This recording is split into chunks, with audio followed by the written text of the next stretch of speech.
Hello and welcome back.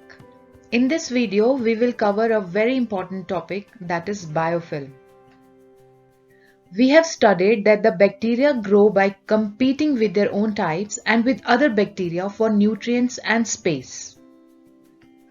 When the same bacteria stop competing and instead they come together to settle on the surfaces, helping each other by making the condition favorable for everyone's survival, they tend to form complex structures that we call as biofilms.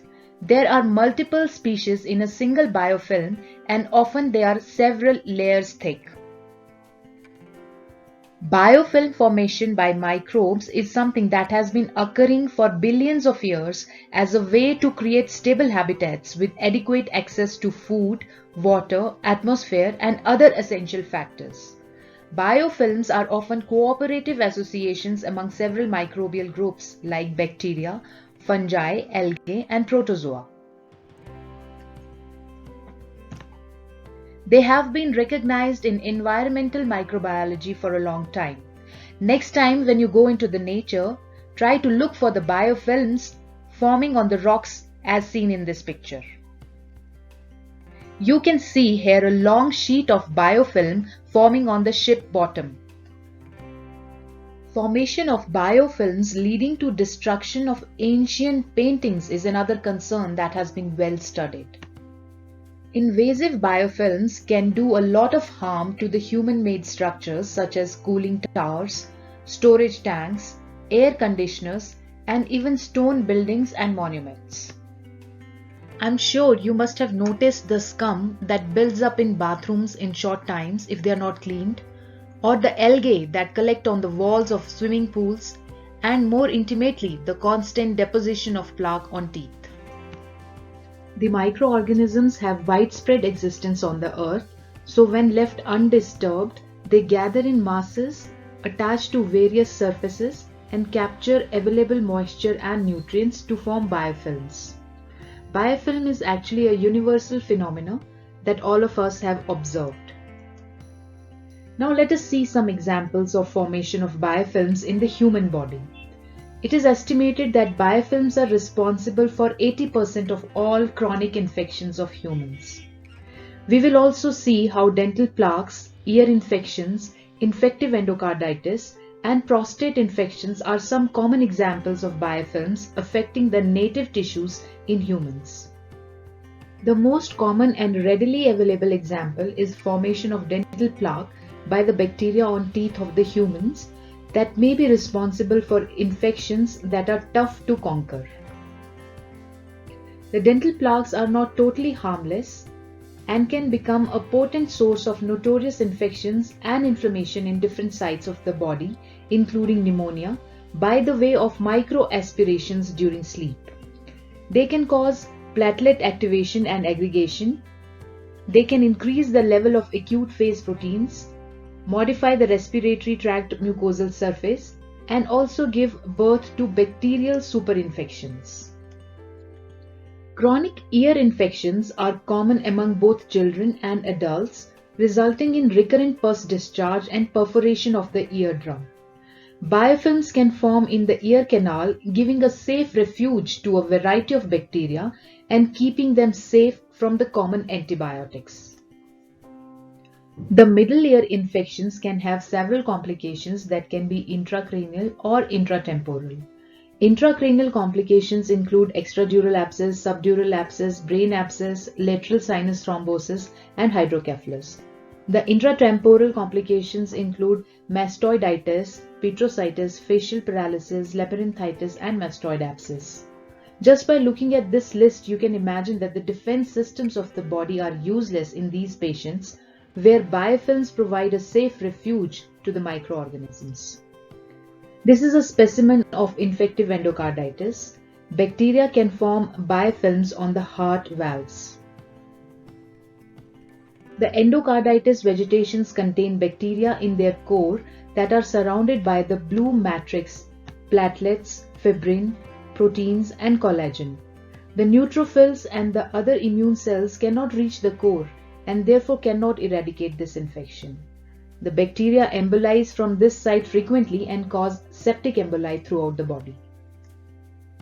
The bacteria that dislodge from the infective endocarditis site can embolize in various parts of the body, causing septic embolism, brain abscesses, liver, kidney, and splenic abscesses. Infective endocarditis is one of the very difficult to treat infection with high mortality, having biofilm formation is one of the reasons that makes it so. Biofilm formation can cause notorious chronic prostate infections among the elderly males, causing prostatitis. Biofilms are also a big danger to the success of any foreign body implanted in the body. Artificial knee or hip implants, valvular implants, and even intrauterine devices have all been seen to fail due to biofilm colonization. The National Institute of Health estimates that 80% of chronic infections are caused by biofilms. They can be external device related or tissue related biofilms. List of biofilms related infections at various sites is shown here.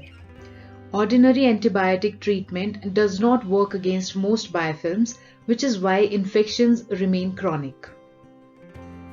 The bacteria building the biofilm comprises 3 sequential stages: irreversible adhesion to the surface, followed by bacterial division and production of the extracellular matrix, and finally disassembly of the matrix and dispersion of the bacteria. Biofilm dispersion is essential to allow bacteria to escape and colonize new niche when nutrients and other resources become limited and waste products start accumulating. There are different strategies to accomplish biofilm dispersion. That is, ending the synthesis of the biofilm matrix compounds, degrading the matrix, and also disrupting the non-covalent interactions between matrix components. Now let us see how biofilm formation occurs in the real world. Active bacteria can attach to almost any surface. Changes in the gene expression transforms swimmers to stickers within minutes. The attached bacteria multiply and encase the colonies with a slimy matrix. Nutrients diffuse into the matrix. The close proximity of the cells in the matrix facilitates the exchange of molecular signals that regulate behavior.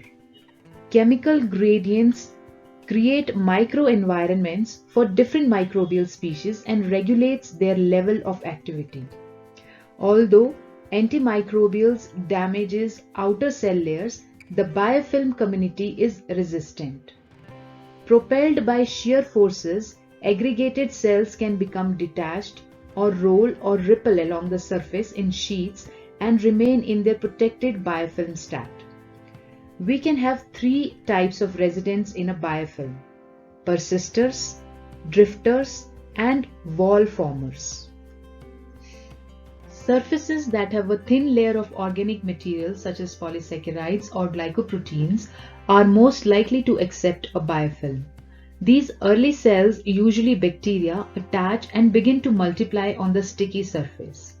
As they grow, they develop substances like receptors, fimbriae, slime layers, capsules, and even DNA molecules that increase the binding of cells to the surface and thicken the biofilm. The extracellular matrix that covers the microorganisms provide nutrients and safety from harmful environmental exposures. Over time, complex communities develop in the biofilm. Biofilms are a rich ground for genetic transfer among neighboring cells. The dense population structure in the biofilm increases plasmid dispersal by conjugation, and the conjugation mechanism itself may stimulate the biofilm development. DNA release and transformation seems to be a part of biofilm-related life cycle, and released DNA stabilizes the biofilm structure. The biofilm varies in thickness and complexity depending upon where it occurs and how long it keeps developing. Complexity ranges from single cell layer to thick microbial mats with dozens of dynamic interactive layers.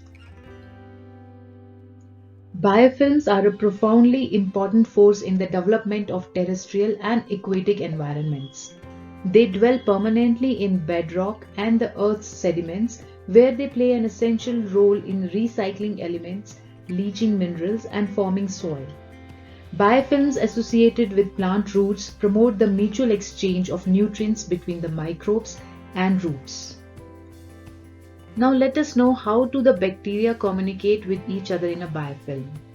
Within the bacterial community inside a biofilm, cells communicate through a system called quorum sensing, that is a form of communication based on chemical signals. The role of communication is to modulate cellular functions, population density based pathogenesis, nutrient acquisition, transfer of genetic material between the cells, motility, and even synthesis of secondary metabolites. Quorum sensing is at its best during the maturation phase. During the dispersion phase, the quorum sensing decreases, that makes the bacteria to disperse into new sites and start forming new biofilms.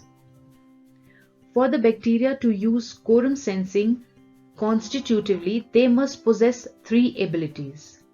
Number 1, secretion of a signaling molecule. Number 2, secretion of an autoinducer to detect the change in concentration of the signaling molecules. And thirdly, regulation of gene transcription as a response. Quorum sensing signaling molecules are usually secreted at low level by the individual bacteria. At low cell density, the molecules may just diffuse away. But at high cell density, the local concentration of signaling molecules may exceed its threshold level and can trigger the change in gene expression. Microbes in a biofilm are extremely difficult to eradicate with antimicrobials. Previously, it was assumed that the drugs had difficulty penetrating the viscous biofilm matrix. Now, scientists have discovered that the bacteria in biofilms turn on different genes when they are in the biofilm than when they are free floating. This altered gene expression gives the bacterium a different set of characteristics, often making them impervious to antibiotics. Till now, we have seen and understood how bacteria utilize quorum sensing as a mechanism to form biofilms and acquire and transfer the antimicrobial resistance genes. A number of effective quorum sensing inhibiting agents have been developed and successfully used to control the formation of bacterial biofilms. These quorum sensing inhibiting agents are mainly quorum sensing inhibitors, QSIs, and quorum quenching QQ enzymes. Different types of QSIs and QQ enzymes interfere with different parts of the signaling pathways, and by preventing biofilm production, increases the susceptibility of bacteria to the antimicrobials. Some other control strategies being tried include antibacterial agents and essential oils that are effective against the plankton bacteria and early settlers, biosurfactants that can affect all stages of biofilms, enzymes that are active against the mature biofilms, and nanoliposomes that are used against mature biofilms. Now let us review the current biofilm related research. The treatment of implant-associated infection includes the delivery of high-dose antibiotics according to the severity of the infection, and if symptoms persist, then surgical replacement must take place. It has been said that the best possible treatment for biofilm-based infections is to inhibit the initial attachment stage, thus preventing the infection from starting by using antibacterial coating, surface modifications, and biofilm disruption. Antibacterial coating of implants is easily understandable concept in prevention of biofilms. Nanomaterials, nanofilms, nanocoatings, and nanostructured surfaces are being widely studied for biomedical applications. Silver has antibacterial properties, and silver nanoparticles had been used to kill bacteria. Surface modification is different from antibacterial coating. Biomaterial properties such as surface area, surface roughness, surface energy, and hydrophobicity can enhance or lessen protein adsorption and microbial attachment. These properties are being changed in the surfaces of materials susceptible to develop biofilms. Biofilm disruption uses strategies to prevent quorum sensing, some examples of which we have already studied. Antimicrobial photodynamic therapy uses photosensitizer compounds that produces reactive oxygen species in the presence of light and kills the bacteria. Bioacoustics uses ultrasound 500 kHz that drives antibiotics deeper into the biofilm. Electric and electromagnetic fields are being currently investigated for the treatment of bacterial colonization. The application of electrical methods to treat biofilms such as DC voltage, low AC currents, pulsed electric fields, capacitive coupling treatment, and extremely low frequency electromagnetic waves are said to be electricidal. For the diagnosis, early diagnosis of infections using biosensors and hyperspectral imaging methods are also active fields of research for diagnosis, prevention, and control of biofilm growth on the material surfaces such as stainless steel, titanium, and titanium alloys. Efforts to develop effective biofilm fighting strategies are going on and will prove highly beneficial for patients with implant-related infections as well as chronic infections of native tissues. So that was all about biofilms and their importance. Hope you liked the video. Please like, subscribe and share. Thank you for watching.